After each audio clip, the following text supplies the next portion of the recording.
बता रहे थे, तभी परीक्षित ने कहा महाराज मुझे एक कथा सुननी है कि एक बार भगवान कृष्ण द्वारकाधीश विदुर जी के घर पर चले गए थे बिना बुलाए। ये कथा सुनना मैं चाहता हूं कि ये कथा मुझे सुनाओ।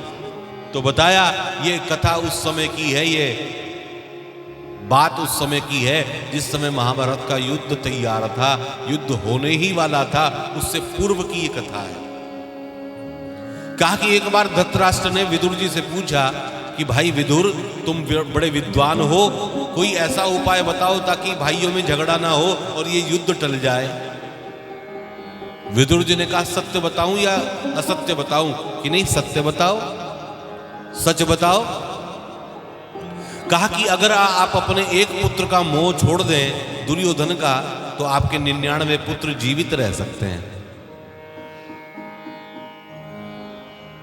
वरना ये दुष्ट सबको मरवा देगा। ये बात समझा रहे थे, तभी इस बात को शकुनी ने सुन लिया, दुर्योधन के मामा ने, और उस शकुनी ने दुर्योधन से जाकर कह दिया ये विदुर भोजन तो तुम्हारा करता है, मंत्री तो तुम्हारे पिता ने इसको बनाया है, लेकिन गुणगान गाता है पांडवों का। फिर क्या था, दुर्योधन क्रोध में भर गया, और दो हैं जो बिना फूंक मारे आवाज नहीं करते, एक तो शंख और मूर्ख व्यक्ति। शंख की पूजा करो, आवाज निकलने वाली नहीं है जब तक उठाकर उसमें फूंक नहीं मारोगे। उसी तरह से मूर्ख व्यक्ति जो होता है, जब तक उसको नहीं कोई भरता तब तक उसके अंदर से आवाज नहीं निकलती। दुर्योधन मूर्ख है, शकुनी ने भर दिया और आकर विदुर जी को अपशब्द कहने लगा, चाचा जी अगर आप मेरे पिता के भाई ना होते तो धक्के मारकर बाहर निकाल देता। अरे भोजन हमारा करते हो, मंत्री हमारे हो, गुणगान गाते हो पांडवों का। अब शब्द कहना प्रारंभ जो किया, विदुर जी को लगा कि अब भाई साहब को मेरी आवश्यकता नहीं है, क्योंकि भाई साहब बिल्कुल मौन है, चुप है। कहा कि तू मुझे क्या निकालेगा, मैं स्वयं ही चला जाता हूं। और स्वयं द्वार पर धनुष मान रखकर विदुर जी अपनी पत्नी सुलभा को लेकर वहां से निकल गए, जाकर वन में कुटिया बनाकर रहने लगे। समय बीता, एक दिन शांति दूत बनकर द्वारकाधीश भगवान आए। विदुर जी को पता चला कि द्वारकाधीश भगवान आ रहे हैं, हम दर्शन कैसे करेंगे? तो सुलभा कहने लगी जहां से सब करेंगे वहां से हम भी कर लेंगे, नगर के द्वार से ही तो प्रवेश करेंगे, नगर के द्वार पर खड़े हो जाएंगे। भीड़ लगी है नगर के द्वार पर, दोनों खड़े हैं और भगवान सामने से तिरछी चितवन से मोर मुकुट धारण किए हुए, पीतांबर लहराते हुए सामने से जो आए, हाथ हिलाते हुए विदुर और सुलभा की तरफ अंदर नगर में प्रवेश कर गए। विदुर और सुलभा घर जाने लगे तो सुलभा कहने लगी देखा आपने कुछ? कि हाँ देखा। द्वारकाधीश का दर्शन किया? कि नहीं दर्शन तो मैंने भी किया, लेकिन उस द्वारकाधीश ने हमारी ओर इशारा किया है, मुझे इशारा किया है कि चाची जी शीघ्र मैं तुम्हारे घर पर आ रहा हूं। विदुर जी कहने लगे तू बावरी है क्या? 56 प्रकार के व्यंजन दुर्योधन ने बनवाए हैं, भव्य स्वागत उनका हो रहा है, भला हम गरीबों की कुटिया में वो कन्हैया क्यों आएगा? कि नहीं उन्होंने मुझे इशारा तो किया। अब विदुर जी क्या जाने, वो तो कन्हैया है, न जाने कब इशारा कर दे। भगवान कृष्ण की लीलाएं इतनी गूढ़ हैं कि भगवान कृष्ण तो अद्भुत हैं। ग्रंथकार तो कहते हैं कि भगवान कृष्ण जैसा दूसरा कोई नहीं। जीवन में दो तरह के मित्र बनाना, आप जीवन में दो तरह के मित्र अवश्य बनाना। एक तो भगवान कृष्ण जैसा, भगवान कृष्ण जैसा मित्र अवश्य बनाना, जिसने बिना हथियार उठाए, बिना शस्त्र उठाए ये तय कर दिया कि अर्जुन विजय तेरी ही होगी। बिना शस्त्र उठाए युद्ध का परिणाम तय कर दिया था भगवान ने कि तू चिंता मत कर, विजय तेरी ही होगी। और दूसरा मित्र बनाना कर्ण की तरह से। कर्ण को पता है कि तेरी पराजय है, लेकिन अपने वचन को निभाया, मित्रता को निभाया। दुर्योधन से मित्रता जो की है, जानता है कि मैं हारूंगा, लेकिन फिर भी अपनी मित्रता को निभाया। तो मित्र तो ऐसा ही होना चाहिए, भगवान कृष्ण जैसा और कर्ण जैसा, जो सुख और दुख में हमें साथ दे।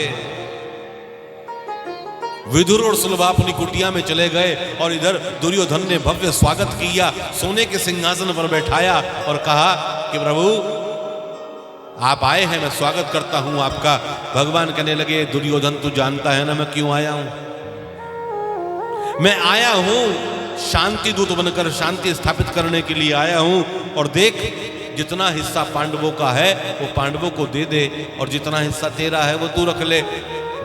दुर्योधन ने कहा, माधव ये मामला मेरे परिवार का है, ये मामला मेरे परिवार का है, इससे आप दूर ही रहें तो अच्छा है। विनाश काले विपरीत बुद्धि, भगवान को कह रहा है कि मेरे परिवार के चक्कर में मत पड़ो। यह दृष्टि, क्योंकि जैसी दृष्टि वैसी सृष्टि। भगवान तो रोज दुर्योधन को भी दर्शन दिया करते थे और अर्जुन को भी दर्शन दिया करते थे। अर्जुन की दृष्टि में भगवान परमात्मा है, लेकिन दुर्योधन की दृष्टि में भगवान केवल सगे और संबंधी हैं। वो केवल सगे संबंधी समझता है और इससे ज्यादा कुछ नहीं समझता। तो जैसी दृष्टि वैसी सृष्टि होती है। आप जिस रंग का चश्मा लगाओगे ना, ये दुनिया आपको वैसे ही दिखाई देगी। काले रंग का चश्मा लगाओगे तो दुनिया काली दिखाई देगी, नीले रंग का चश्मा लगाओगे दुनिया नीली दिखाई देगी, हरे रंग का चश्मा लगाओगे तो हरे रंग दिखाई देगी, और भगवान की भक्ति रूपी चश्मा लगाओगे तो दुनिया भक्तिमय दिखाई देगी।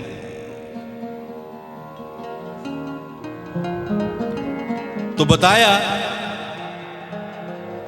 कहा कि ये मेरे परिवार का मामला है और बिना युद्ध करे तो मैं सुई के नोक के बराबर भी भूमि देने वाला नहीं हूं। बिना युद्ध करे मैं कुछ नहीं देने वाला हूं। तभी रसोईया आया, रसोई ने आकर कहा कि भोजन तैयार है, आप भोजन करें। दुर्योधन ने कहा, सारी बात छोड़िए, आप तो चलकर भोजन करें। भगवान ने कहा, हम भोजन नहीं करेंगे, हमें भोजन नहीं करना। कहा कि मैंने 56 प्रकार के व्यंजन आपके लिए बनवाए हैं, कि हमने थोड़ा ही कहा है कि हमारे लिए बनवाओ। कहा कि आपको भोजन करना होगा, कि कोई जबरदस्ती है क्या? कि हाँ जबरदस्ती है। विष्णु पितामह सामने आए। विष्णु पितामह ने कहा, माधव मध्याह्न का समय है, भूख का समय है, आप मेरे घर पर चलकर भोजन कर लीजिए। कहा कि तुम्हारे घर पर भी इसी दुष्ट का नमक है। द्रोणाचार्य, कृपाचार्य सब ने कहा, आप हमारे घर पर चलकर भोजन कर लीजिए। तो सबको मना कर दिया कि इसी दुष्ट का तो नमक है तुम्हारे घर पर, मुझे नहीं करना है भोजन। मानव संकेत कर रहे हैं कि मैं भोजन जो करूंगा कहीं तो मैं करूंगा। तो बताया, दुर्योधन ने हाथ पकड़ा कि भोजन तो आपको करना ही होगा। तो भगवान ने अपना विराट रूप दिखलाया, प्रकाश ही प्रकाश दिखाई दिया, केवल भीष्म पितामह को दर्शन हुए। घबराया दुर्योधन और वहां से निकल गए भगवान। और इधर विदुर और सुलभा अपनी कुटिया में बैठे हैं। हवा का झोंका भी अगर लगता है, हवा का झोंका भी लगता है तो कहते हैं कि वो गोविंद आ गया। और दिव्य कीर्तन वहां कर रहे हैं, गा रहे हैं। क्या? विदुर और सुलभा भगवान का कीर्तन कर रहे हैं और गा रहे हैं क्या? जय जय राधा रमण हरि बोल, जय जय राधा रमण हरि बोल, जय जय राधा रमण हरि बोल, जय जय राधा रमण हरि बोल, जय जय राधा रमण हरि बोल, जय जय राधा रमण हरि बोल, जय जय राधा रमण हरि बोल, जय जय राधा रमण हरि बोल, जय जय राधा रमण हरि बोल, जय जय राधा रमण हरि बोल, जय जय राधा रमण हरि बोल, जय जय राधा रमण हरि बोल, जय जय राधा रमण हरि बोल, जय जय राधा रमण हरि बोल। जय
हरि बोल। जय जय राधा रमण हरि बोल। जय जय राधा रमण हरि बोल। जय जय राधा रमण हरि बोल। जय जय राधा रमण हरि बोल। जय जय राधा रमण हरि बोल। जय जय राधा रमण हरि बोल। जय जय राधा रमण हरि बोल। जय जय राधा रमण हरि बोल।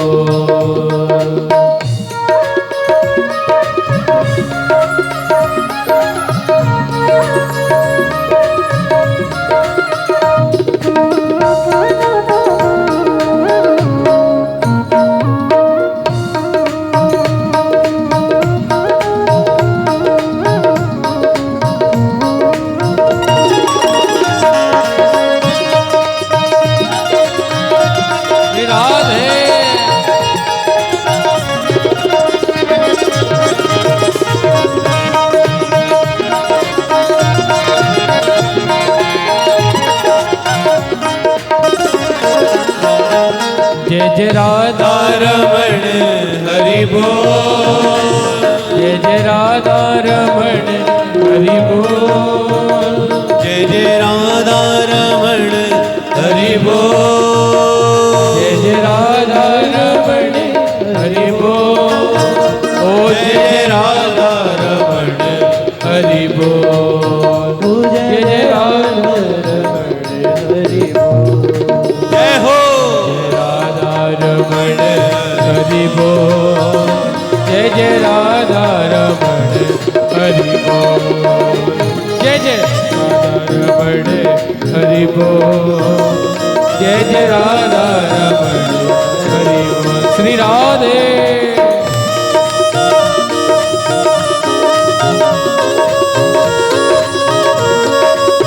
श्री राधे।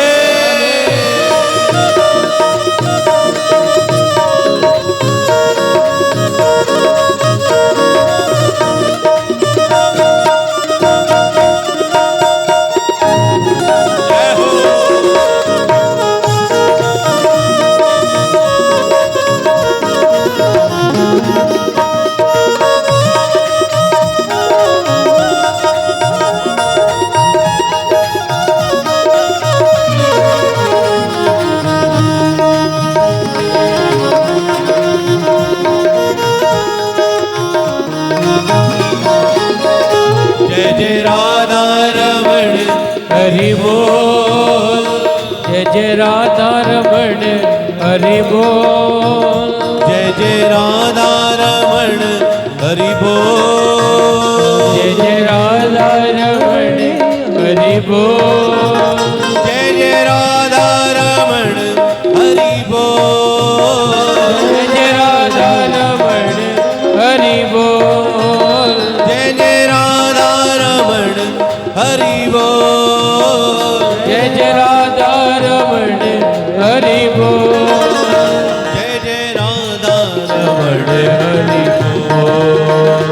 जय जय राधा रमण हरि बोल। जय जय राधा रमण हरि बोल।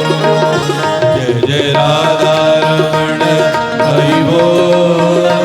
जय जय राधा रमण हरि बोल। जय जय राधा रमण हरि बोल। जय जय राधा रमण हरि बोल।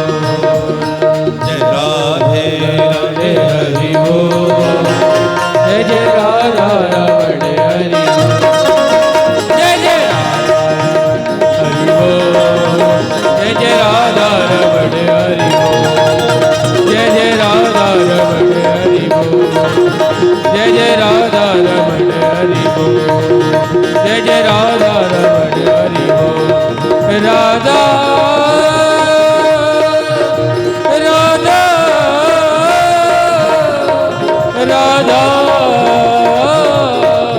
राधा राधा।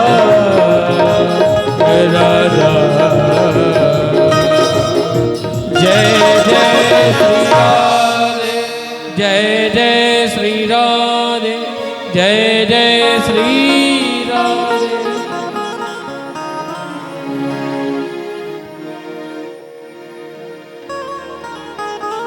द्वार पर आकर भगवान खड़े हो गए विदुर और सुलभा के। हवा का झोंका लगता है, बार बार विदुर जी दरवाजा खोलते हैं तो कुछ भी नहीं। अब की बार भगवान आकर खड़े हुए, दरवाजा खटखटाया। सुलभा ने कहा लगता है गोविंद आ गया है। अरे तू बावरी हो जाएगी क्या, तू पागल हो जाएगी क्या, बार बार हवा का झोंका लगता है कि नहीं नहीं जाकर देखिए तो सही। और जाकर जो देखा, जैसे ही दरवाजा खोला विदुर जी ने तो सामने से तिरछी चितवन से मोर मुकुट धारण किए हुए, पीतांबर लहराते हुए द्वारकाधीश भगवान सामने खड़े हैं। और कहा चाचा जी क्या मुझे भीतर आने के लिए नहीं कहोगे क्या? विदुर जी देख रहे हैं कि ये स्वप्न है, ये जागृत अवस्था है। हाथ लगाकर देखा तो ये तो असली है। क्या भीतर नहीं बुलाओगे क्या? अंदर बुलाया और कहा सुलभा, सुलभा देख कौन आया है, हमारी कुटिया में कौन आया है? सुलभा ने कहा मैं ना कहती थी मुझे विश्वास है, मेरे विश्वास के कारण आज जगदीश वो नारायण मेरे घर में आया है। कहां बैठाएं, कोई बैठाने की व्यवस्था नहीं। एक पत्थर पड़ा था, एक पत्थर पर भगवान बैठ गए और कहने लगे कितनी सुंदर शिला है, कितना सुंदर पत्थर है, कितना आनंद मुझे मिल रहा है। मखमल के गद्दे पर बैठने वाला द्वारकाधीश एक पत्थर पर बैठकर आनंद की अनुभूति कर रहा है। यह है प्रेम। देखो सुख में और आनंद में अंतर है। सुख जो है वो क्षणिक होता है, लेकिन आनंद तो हर समय होता है। सुख तो आपको एसी में बैठकर भी मिल जाएगा, सुख तो आपको अच्छा भोजन कर कर भी मिल जाएगा, सुख तो आपको अच्छे वस्त्र पहनकर भी मिल जाएगा, लेकिन आनंद तो एक भीतर की अनुभूति है। आनंद तो भीतर से मिलता है और आनंद को कोई समाप्त नहीं कर पाता। सुख में तो कमी आ सकती है, लेकिन आनंद को कोई समाप्त नहीं कर पाता। और संसार में आनंद का कोई पर्यायवाची भी नहीं। देखो हर व्यक्ति के सामने कुछ ना कुछ खड़ा है, हर चीज के सामने कुछ ना कुछ है। सुख के सामने दुख है, अच्छे के सामने बुरा है, गोरे के सामने काला है, दिन के सामने रात है, मीठे के सामने तीखा है। यानी कुछ ना कुछ विपरीत सामने है, लेकिन आनंद के सामने कुछ नहीं है। आनंद तो अकेला है।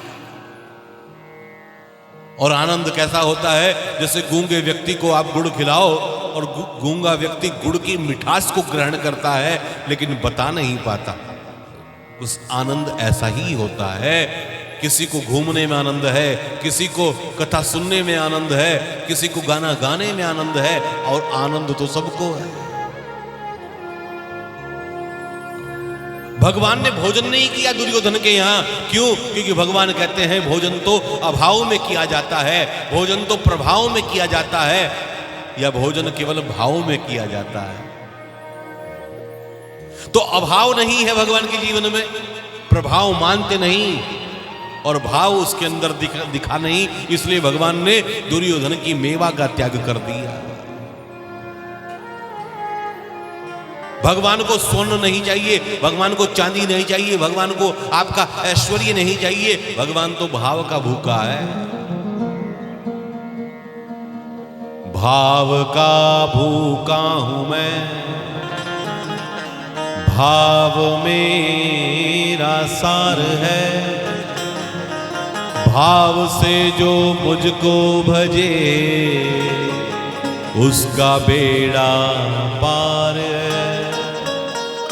भाव से जो मुझे भजे उसका बेड़ा पार है। आप अच्छे हैं, आपको बताने की आवश्यकता नहीं है। आपके अंदर अगर अच्छाई है ना, तो दुनिया को मत बताओ कि मैं अच्छा हूं, मेरे अंदर ये अच्छाई है। आपके किरदार में अगर दम है ना, तो दुनिया अपने आप ताली बजाएगी, अपने आप बताएगी।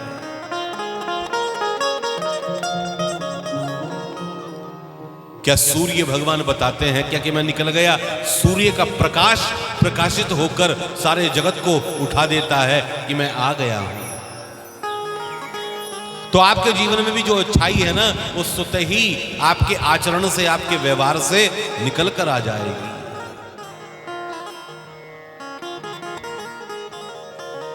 तो बताया, कहा चाची जी मुझे भूख लगी है, और मुझे भूख लगी है और मुझे पता है कि मेरी चाची जी ने कुछ ना कुछ व्यवस्था की होगी। एक केला दिया, और केला क्या दिया, केले को फेंक दिया, छिलका भगवान को दे दिया। भाव में डूबी हुई है, पागल सी हो रही, और भगवान छिलका खाने लगे। ये क्या है कि फल का तो त्याग कर दिया, यानी पुण्य का त्याग कर दिया। भगवान जब दर्शन दे, संत दर्शन दे, तो अपने पुण्य को पीछे कर कर पाप रूपी छिलके को भगवान को अर्पण कर दिया। आपको पता है हम मंदिर में जाकर माथा क्यों टेकते हैं? क्योंकि पुण्य कहां है? पुण्य आपके वक्षस्थल पर है, पुण्य आपके सामने है। और पाप कहां है? पाप आपकी पीठ पर है। पुण्य सामने होते हैं और पाप पीछे होते हैं, लेकिन व्यक्ति को हम हमेशा अपने पुण्य दिखाई देते रहते हैं, बार बार देखता रहता है, ओहो मेरा इतना पुण्य, मेरा इतना पुण्य। पाप कहाँ दिखाई देता है? पाप तो पीठ पर है। लेकिन जब हम मंदिर में जाते हैं, मंदिर में माथा झुकाते हैं, मस्तक टेकते हैं, तो भक्त कहता है मैं अपने पुण्य को छिपा रहा हूं प्रभु, आपको पाप दिखा रहा हूं, इन पापों के ऊपर आप दृष्टि डाल दो ताकि ये पाप मेरे समाप्त हो जाएं, ताकि ये मेरे पाप समाप्त हो जाएं। इसलिए हम कमर को झुकाकर, गर्दन को झुकाकर भगवान को प्रणाम करते हैं।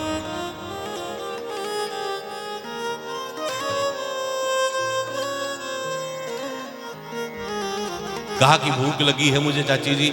विदुर सुलभा कहने लगे हम गरीबों का मजाक क्यों उड़ाते हो, मैं जानता हूं 56 प्रकार के व्यंजन आप जिम कर आ रहे हैं।